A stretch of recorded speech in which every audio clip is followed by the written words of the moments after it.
পরিচ্ছন্ন বিছানা, ছিটকিনি আর টয়লেটের আর্জি করিস না, বরং চোখের নিচে কালি, কাজে নির্ঘুম রাত আর নিরাপত্তাহীনতায় ঝরে যাস চুপচাপ।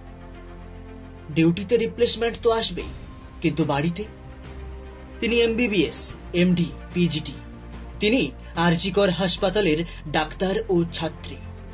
তিনি 36 ঘন্টা ডিউটি করেছিলেন টানা।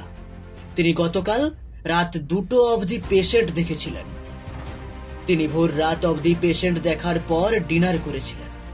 তারপর হাসপাতালেরই সেমিনার হলে রেস্ট নিতে গিয়েছিলেন, কারণ অনকল ডাক্তারদের সেভাবে আলাদা কোনো থাকার বা রেস্ট নেবার ব্যবস্থা থাকে না। তার খোঁজ পড়ে আজ সকালে পেশেন্ট এলে। আজ সকালে খুঁজে পাওয়া যায় তার মৃতদেহ তার নিজ হাসপাতালেরই সেমিনার হলে। তার শরীরে আঘাতের চিহ্ন, শরীরের নিচের অংশের পোশাক খোলা, বডি ঝুলন্ত। তিনি নিজের হাসপাতালে চিকিৎসারত অবস্থায় ধর্ষিত হয়ে খুন হলেন। তিনি সুইসাইড করেছেন বলে চাউর করা হলো প্রথমে।